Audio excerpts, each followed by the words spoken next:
ಮಹಾಶಿವರಾತ್ರಿ ಅಂಗವಾಗಿ ಔರಾದ್ನ ಅಮರೇಶ್ವರ ದೇವಸ್ಥಾನದಲ್ಲಿ ಗುರುವಾರ ವಿಶೇಷ ಪೂಜೆ ಪ್ರಾರ್ಥನೆ ನಡೆದವು. ದೇವಸ್ಥಾನಕ್ಕೆ ಬೆಳಗ್ಗೆಯಿಂದಲೇ ಆಗಮಿಸಿದ ಭಕ್ತರು ಉದ್ಭವಲಿಂಗ ಅಮರೇಶ್ವರನಿಗೆ ಪೂಜೆ ಸಲ್ಲಿಸಿದರು.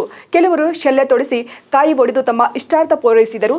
ಇಡೀ ದೇವಸ್ಥಾನದಲ್ಲಿ ಓಂ ಭಲ ಶಂಕರ ಭಲ ಎಂಬ ಘೋಷಣೆ ಮೊಳಗಿತ್ತು. ಜಾತ್ರಾ ಮಹೋತ್ಸವದ ನಿಮಿತ್ತ ದೇವಸ್ಥಾನಕ್ಕೆ ಬಂದ ಸಂಸದ ಸಾಗರ್ ಖಂಡ್ರೆ ಅಗ್ನಿಕುಂಡದಲ್ಲಿ ಪೂಜೆ ಸಲ್ಲಿಸಿ ನಂತರ ವಿವಿಧ ಕಾರ್ಯಕ್ರಮಗಳಲ್ಲಿ ಭಾಗವಹಿಸಿದರು. ಇದೇ ವೇಳೆ ನಮ್ಮ ಪ್ರತಿನಿಧಿ ಹನುಮಂತ್ ದೇಶಮುಖ್ ಅವರು ಜಾತ್ರಾ ಮಹೋತ್ಸವದ ಕುರಿತು ಸಂಸದ ಸಾಗರ್ ಖಂಡ್ರೆ ಜೊತೆ ಚಿಟ್ ಚಾಟ್ ನಡೆಸಿದ್ದಾರೆ. ಶ್ರೀ ಉದ್ಭವಲಿಂಗ ಅಮರೇಶ್ವರ ಜಾತ್ರಾ ಮಹೋತ್ಸವದ ನಿಮಿತ್ತ ಇಂದು ಪೂಜೆ ಸಂಸದ ಸಾಗರ್ ಖಂಡ್ರೆ ಕೂಡ ಇವತ್ತು ಔರಾದ್ನ ಅಮರೇಶ್ವರ ನೀಡಿ ಅಗ್ನಿ ಪ್ರದಕ್ಷಿಣೆಯನ್ನು ಹಾಕಿದ್ದಾರೆ. ಇವತ್ತು ಖುದ್ದಾಗಿ ಸಂಸದ ಸಾಗರ್ ಖಂಡ್ರೆ ಅವರು ನಮ್ಮ ಜೊತೆ ಇದ್ದಾರೆ. ಅವರ ಜೊತೆ ಮಾತನಾಡೋಣ. ಔರಾದ್ ಮತಕ್ಷೇತ್ರಕ್ಕೂ ಅವರಿಗೂ ಸಾಕಷ್ಟು ನಂಟಿದೆ ಮತ್ತು ಅಮರೇಶ್ವರ ಜಾತ್ರೆಗೆ ಪ್ರತಿ ವರ್ಷ ಅವರ ತಂದೆ ಇರ್ಬೋದು, ಅವರ ಅಜ್ಜರ ಕಾಲದಿಂದಲೂ ಕೂಡ ಪ್ರತಿ ವರ್ಷ ತಂದೆ ಇರ್ಬೋದು, ಇಲ್ಲ ಈ ವರ್ಷ ಸಂಸದರಾದ ನಂತರ ಮೊಟ್ಟ ಮೊದಲ ಬಾರಿಗೆ ಅವರು ಜಾತ್ರೆಗೆ ಆಗಮಿಸಿದ್ದಾರೆ. ಸೊ ಅವರ ಅನುಭವ ಹೇಗಿದೆ ಔರಾದ್ ಮತಕ್ಷೇತ್ರದ ಕುರಿತು ಮತ್ತು ಉದ್ಭವಲಿಂಗ ಅಮರೇಶ್ವರರ ಮಹಿಮೆ ಕುರಿತು ಅವ್ರ ಜೊತೆ ಮಾತನಾಡೋಣ. ಸರ್, ಸಂಸದರಾದಮೇಲೆ ಮೊಟ್ಟ ಮೊದಲನೇ ಬಾರಿಗೆ ಔರಾದ್ ಮತಕ್ಷೇತ್ರದ ಏನು ಉದ್ಭವಲಿಂಗ ಅಮರೇಶ್ವರ ಜಾತ್ರೆಗೆ ಆಗಮಿಸಿದ್ರಿ, ಹೆಂಗೆ ಅನಿಸ್ತಾ ಇದೆ ಸರ್? ಭಾಳ ಖುಷಿ ಅನಿಸ್ತದೆ. ಇವತ್ತಿನ ದಿವಸ ಮೊದಲನೇ ಬಾರಿಗೆ ನಾನು ಅಮರೇಶ್ವರ ಜಾತ್ರೆಯಲ್ಲಿ ನಾನು ಭಾಗವಹಿಸಿ ಈಗಾಗಲೇ ನಾವು ಅಗ್ಗಿ ತುಳಿದಿದ್ದೀವಿ. ನಮ್ಮೆಲ್ಲ ಮುಖಂಡರು ಕಾರ್ಯಕರ್ತರು ಉಪಸ್ಥಿತರಿದ್ದಾರೆ. ಈಗ ನಾವು ಹೋಗಿ ಪೂಜೆ ಸಲ್ಲಿಸಿ ಎಲ್ಲರಿಗೆ ಒಳ್ಳೆಯದಾಗಲಿ, ನಮ್ಮ ಜಿಲ್ಲೆ, ನಮ್ಮ ರಾಜ್ಯ ಹಾಗೂ ರಾಷ್ಟ್ರ ಜನತೆಗೆ ಒಳ್ಳೆಯದಾಗಲಿ ಅಂತ ನಾವು ಪ್ರಾರ್ಥಿಸಿದ್ದೇವೆ. ಅದ್ರ ಜೊತೆ ನಿಮ್ಮ ಮಾಧ್ಯಮದ ಮುಖಾಂತರ ಎಲ್ಲರಿಗೂ ನಮ್ಮ ವತಿಯಿಂದ ಮಹಾಶಿವರಾತ್ರಿ ಹಬ್ಬದ ಕೂಡ ಎಲ್ಲರಿಗೂ ಹಾರ್ದಿಕ ಶುಭಾಶಯಗಳು. ಸರ್, ಕಳೆದ ಬಾರಿ ತಮ್ಮ ತಂದೆಯವರು ಕೂಡ ಜಾತ್ರೆಗೆ ಬಂದಿದ್ರು. ಅದಕ್ಕಿಂತ ಮೊದಲೇ ತಮ್ಮ ಅಜ್ಜವರ ಕಾಲದಿಂದಲೂ ಬರ್ತಾ ಇದ್ದಾರೆ ಸರ್.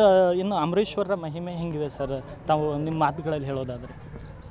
ಅದೇ ರೀ, ನಾವು ಯಾವಾಗಲೂ ಎಲ್ಲ ದೇವಸ್ಥಾನಗಳಲ್ಲಿ ಔರಾದಲ್ಲಿ ಅಮರೇಶ್ವರ ದೇವಸ್ಥಾನ ಇರ್ಬೋದು, ಬಾಲ್ಕಿಯಲ್ಲಿ ಬಾಲ್ಕೇಶ್ವರ ದೇವಸ್ಥಾನ ಇರ್ಬೋದು, ನಾವು ಎಷ್ಟು ಭಕ್ತಿದಿಂದ ನಾವು ಪೂಜೆ ಸಲ್ಲಿಸ್ತೀವಿ ಅಷ್ಟು ನಮಗೂ ಕೂಡ ಒಳ್ಳೆಯದಾಗುತ್ತೆ, ನಮಗೂ ಕೂಡ ದೇವರ ಆಶೀರ್ವಾದ ಸಿಗುತ್ತೆ, ನಮಗೂ ಕೂಡ ಶಾಂತಿದಿಂದ ಸುಖದಿಂದ ನಮಗೆ ಬಾಳೋಕ್ಕೆ ನಮಗೆ ಸಿಗುತ್ತೆ. ಯಾಕಂತಂದರೆ ಇವತ್ತು ನೀವು ನೋಡ್ಬೋದು ಎಷ್ಟೋ ಜನ ಹತ್ರ ಏನೇ ಇರ್ಬೋದು, ಆದರೆ ನಮ್ಮ ಜೀವನದ ಉದ್ದೇಶ ಏನು ಅಂತಂದರೆ ಸುಖದಿಂದ ಬಾಳಬೇಕು, ಶಾಂತಿಯಿಂದ ಬಾಳಬೇಕು ಅಂತಂಬುದೇ ಜೀವನದ ಉದ್ದೇಶ. ಅದಕ್ಕೆ ನಾವು ಭಕ್ತಿಯಿಂದ ಪೂಜೆ ಸಲ್ಲಿಸಿ ಅಷ್ಟು ನಮಗೂ ಒಳ್ಳೆಯದಾಗುತ್ತೆ, ನಮ್ಮ ಆಜುಬಾಜು ಯಾರ್ಯಾರಿದ್ದಾರೆ ಅವರಿಗೂ ಸರಿ ಆಗುತ್ತೆ ಅಂತ ನನ್ನ ಅನುಭವ.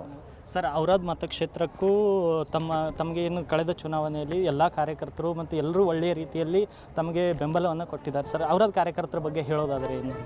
ನಮ್ಮ ಔರಾದ್ ಪಕ್ಷದ ಮುಖಂಡರು ಕಾರ್ಯಕರ್ತರು ಇಲ್ಲೂ ಕೂಡ ಉಪಸ್ಥಿತರೆ. ಇಡೀ ಔರಾದ್ ಇರ್ಬೋದು, ಬೀದರ್ ಲೋಕಸಭಾ ಕ್ಷೇತ್ರದ ನಮ್ಮ ಪಕ್ಷದ ಕಾರ್ಯಕರ್ತರು ಇರ್ಬೋದು, ನಮ್ಮ ಲೋಕಸಭಾ ಚುನಾವಣೆಯಲ್ಲಿ ಎಲ್ಲರೂ ಹಗಲಿರಲು ಅವರು ಶ್ರಮಿಸಿ ನನಗೆ ಇವತ್ತಿನ ದಿವಸ ಪ್ರಚಂಡ ಬಹುಮತ ನನಗೆ ಗೆಲ್ಲಿಸಿದ್ದಾರೆ. ನಾನು ಪ್ರಾಮಾಣಿಕವಾಗಿ ಎಲ್ಲರಿಗೆ ನಾನು ತೊಗೊಂಡು ಹೋಗೋದು ಪ್ರಯತ್ನ ಮಾಡ್ತಾಯಿದ್ದೀನಿ. ಅವ್ರದ್ದು ಏನೇ ಸಮಸ್ಯೆ ಕಷ್ಟ ಅವ್ರು ಅನುಭವಿಸಿದ್ರು ಕೂಡ ನಮ್ಮ ವತಿಯಿಂದ ಎಷ್ಟಾಯಿತು ಅಷ್ಟು ನಾವು ಸಹಾಯ ಮಾಡಿ, ಸರ್ಕಾರದ ಮಟ್ಟದಲ್ಲಿ ಸಹಾಯ ಮಾಡಿ ಎಲ್ಲ ನಾವು ಎಷ್ಟಾಯಿತು ಅಷ್ಟು ನಾವು ಮಾಡ್ತಾಯಿದ್ದೀವಿ, ಮುಂದೇನೂ ಮಾಡ್ತೀವಿ.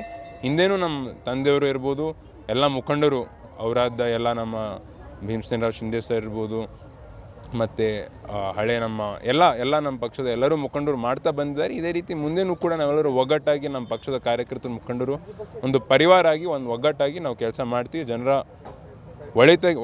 ಒಳಿತಿಗಾಗಿ ಯಾರ್ಯಾರು ಕಷ್ಟದಲ್ಲಿದ್ದಾರೆ, ಯಾರ್ಯಾರು ಎಲ್ಲೆಲ್ಲ ಅನ್ಯಾಯ ಆಗ್ತದೆ ನ್ಯಾಯಪರವಾಗಿ ನಾವು ಕೆಲಸ ಮಾಡ್ತಿದ್ದೀವಿ, ಮುಂದೇನೂ ಮಾಡ್ತೀವಿ. ಏನು ದೇವರಲ್ಲಿ ಭಕ್ತಿ ಇಟ್ಟರೆ ನಮಗೆ ದೇವರು ಒಲಿತಾನೆ ಅನ್ನೋದು ಸಂಸದ ಸಾಗರ್ ಖಂಡ್ರೆ ಅವರ ಮಾತಾಗಿತ್ತು. ಕ್ಯಾಮ್ರಾ ಪರ್ಸನ್ ಸಂತೋಷ್ ಸ್ವಾಮಿ ಜೊತೆ ಹನುಮಂತ್ ದೇಶಮುಖ್, ಉತ್ತರ ಕರ್ನಾಟಕ ನ್ಯೂಸ್, ಬೀದರ್.